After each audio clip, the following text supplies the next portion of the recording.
Peran Cikeas dan Haritanu dalam kasus Nasruddin Zulkarnain. Ditulis oleh Argo Javires di siwar.com. Kabut misteri kriminalisasi SBY terhadap Antasari Ashar akhirnya perlahan tapi pasti terkuak dan terungkap secara terang-terangan ke permukaan. Barang busuk sekalipun disembunyikan rapat-rapat suatu saat akan tercium juga baunya yang sangat busuk menyengat.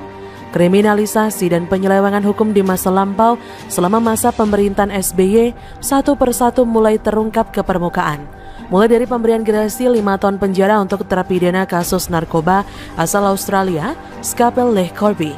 Hilangnya dokumen hasil penelitian tim pencari fakta kasus Munir, sampai pada tabir misteri penghabisan Direktur PT Putra Raja Wali Banjaran, Nasruddin Zulkarnain, yang akhirnya terungkap dengan sangat jelas dan terang benderang ke permukaan. Sekeluarnya dari penjara, mantan Ketua KPK bertaji dan bernyali baja Antasari Ashar akhirnya mengungkapkan fakta yang sangat mengejutkan. Jauh hari sebelum kasus kejadian terhadap Direktur PT Putra Raja Wali Banjaran Nasruddin Zulkarnain, Antasari Ashar mengungkapkan bahwa Haritanu pernah mendatangi rumahnya malam-malam. Saat itu Haritanu mengaku diutus oleh Cikeas untuk meminta Antasari Ashar agar tidak memenjarakan Aulia Pohan, besannya SBY yang terjerat dalam pusaran kasus korupsi aliran dana 100 miliar rupiah dari Yayasan Pengembangan Perbankan Indonesia melalui rapat Dewan Gubernur BI. Bagi Anda yang belum tahu, Aulia Pohan adalah ayah kandung dari Anissa Pohan, istri dari putra mahkota SBY Agus Harimurti Yudhoyono. Aulia Pohan terlibat dalam kasus aliran dana Bank Indonesia. Ia dibekuk KPK pada 2009 yang lalu dan divonis di Pengadilan Tinggi DKI Jakarta dengan hukuman 4,5 tahun. Namun anehnya, Mahkamah Agung saat itu memangkas hukuman mantan Deputi Gubernur BI itu menjadi 3 tahun penjara saja. Saat itu Haritanu datang malam-malam ke rumah Antasari Ashar dengan membawa misi khusus dari Cikeas untuk membujuknya agar tidak memenjarakan Aulia Pohan. Sebagai seorang penegak hukum yang taat dan loyal terhadap hukum yang merupakan panglima tertinggi di negara ini, Antasari Ashar dengan tegas menolak mentah-mentah intervensi Cikeas kala itu. Namun, Haritanu tidak mau menyerah begitu saja. Dengan nada setengah mengancam, Haritanu menanyakan terkait keselamatan Antasari Ashar. Namun Antasari tetap bersikukuh menolak permintaan Haritanu saat itu dan siap dengan segala resiko apapun yang bakal ia terima. Dan ternyata ancaman Haritanu akhirnya terbukti. Direktur PT Putra Raja Wali Banjaran Nasruddin Zulkarnain meninggal ditembus peluru. Nasruddin Zulkarnain tewas seketika dengan peluru yang menembus kaca mobilnya dan menghantam batok kepalanya saat pulang main golf pada 15 Maret 2009. 2 bulan setelah peristiwa itu, pada bulan Mei 2009 Antasari Ashar ditangkap dan dijatuhi vonis 18 tahun penjara. Jabatannya sebagai Ketua KPK pun dicopot tanpa ampun.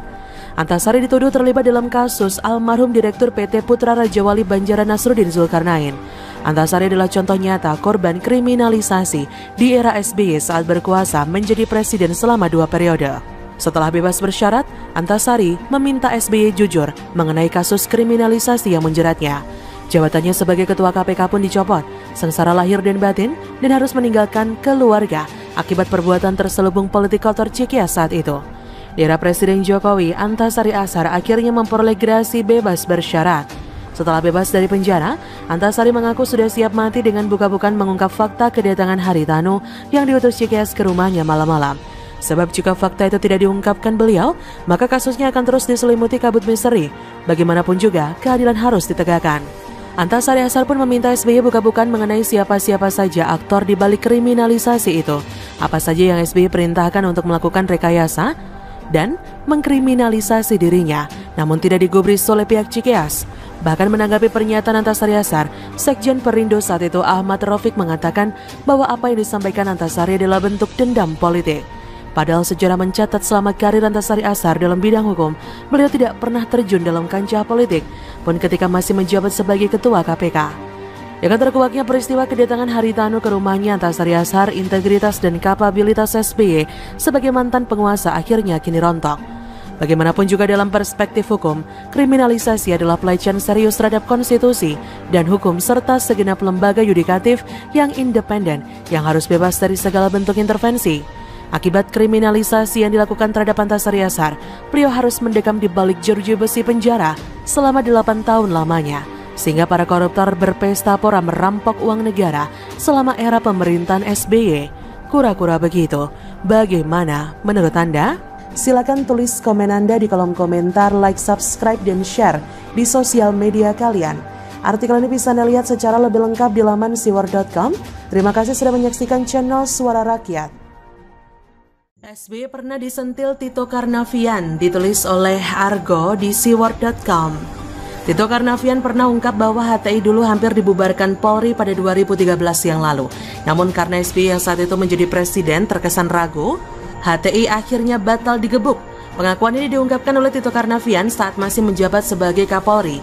Saat itu Tito Karnavian dicecar oleh Benny Kaharman soal Perpu Ormas dalam rapat dengar pendapat umum dengan Komisi 3 DPR pada tanggal 17 Juli 2017 yang lalu. Benny Kaharman mengkritik keras keputusan Presiden Jokowi yang menurutnya ngaco lantaran menerbitkan Perpu Ormas. Sebab menurut Benny Kaharman sudah ada undang-undang yang mengatur tentang Ormas. Benny Kaharman menuding Presiden Jokowi tidak baca undang-undang tentang Ormas sehingga Presiden Jokowi menerbitkan Perpu yang tidak jelas juntrungannya. Kata Benny Kaharman di hadapan Tito Karnavian, Presiden bikin Perpu nggak baca undang-undang ini, nanti yang dituduhkan adalah undang-undang yang nggak jelas. UU sudah ada, kok bikin lagi Perpu? Saya nggak tahu siapa yang beri masukan ke Presiden. Tito Karnavian akhirnya angkat bicara bahwa pada 2013 di era SBY pihak kepolisian saat itu sebenarnya sudah akan menindak HTI yang anti Pancasila. Namun karena tidak ada keputusan yang berani dari SBY untuk menindak HTI saat itu, akhirnya pihak kepolisian pun ragu dan akhirnya tidak jadi menindak HTI. Tito Karnavian mengungkapkan bahwa HTI saat itu sudah menunjukkan jati diri mereka secara terang-terangan anti Pancasila. Tapi pihak kepolisian tidak menindak mereka karena saat itu SBY ragu dan terkesan tidak punya nyali untuk menindak HTI. Kata Tito Karnavian kala itu, political leadership bagaimana posisinya kalau atasnya kuat seperti dikerjakan Pak Jokowi ya kami kencang juga. Keraguan SBY sebagai kepala negara saat itu untuk menindak HTI yang membuat pihak kepolisian akhirnya jadinya ragu-ragu untuk menindak ormas yang terang-terangan anti Pancasila itu. Kata Tito Karnavian, tahun 2013 dengan segala hormat saya menangkap mungkin saya salah, ada keraguan-raguan terjadinya backfire atau pukulan balik sehingga mereka besar seperti sekarang. Jangan sampai kita too late untuk mengambil resiko, kata Tito. Keraguan SBY sebagai kepala negara saat itu untuk menindak HTI yang membuat pihak kepolisian akhirnya ragu-ragu untuk menindak ormas yang terang-terangan anti Pancasila itu. Sekarang semuanya akhirnya terbuka ke permukaan. Selama 10 tahun SBY berkuasa, banyak sekali meninggalkan masalah. Yang cuci piring kotor bekasnya SBY di masa lalu adalah Jokowi. Mulai dari kasus mega korupsi EKTP sampai Hambalang, termasuk namun tidak terbatas merajalelanya ormas-ormas radikal dan intoleran yang anti Pancasila adalah akibat dari pembiaran oleh SBY yang tidak berani dan tidak punya nyali menindak mereka. SBY juga bahkan merangkul PKS yang notabene adalah ancaman serius bagi kedaulatan NKRI. Padahal PKS adalah partai politik dengan ideologi yang merupakan reinkarnasi dari Ikhwanul Muslimin dan berafiliasi secara ideologi keagamaan dengan Wahabi. Ideologi PKS ini sangat berbahaya bagi kedaulatan NKRI karena berkaitan erat dengan Ikhwanul Muslimin. Bagi penganut Ikhwanul Muslimin, dasar negara Pancasila yang dianut oleh NKRI adalah tagat dan wajib hukumnya digantikan dengan khilafah Islamiyah. Itulah sebabnya kenapa sering timbul aksi-aksi pengacauan, juga serang-serangan terhadap aparat keamanan yang mereka anggap sebagai simbol tagat.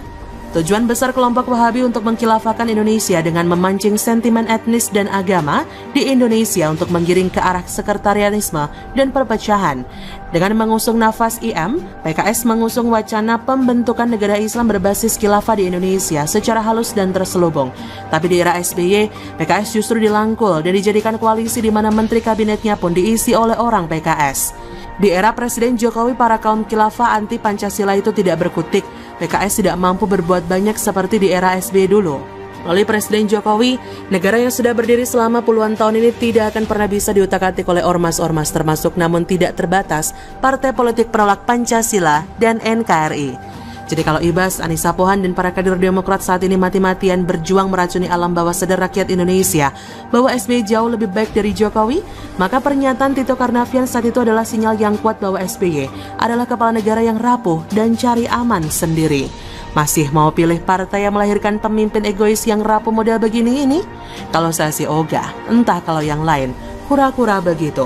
Bagaimana menurut Anda? Silakan tulis komen Anda di kolom komentar, like, subscribe, dan share di sosial media kalian.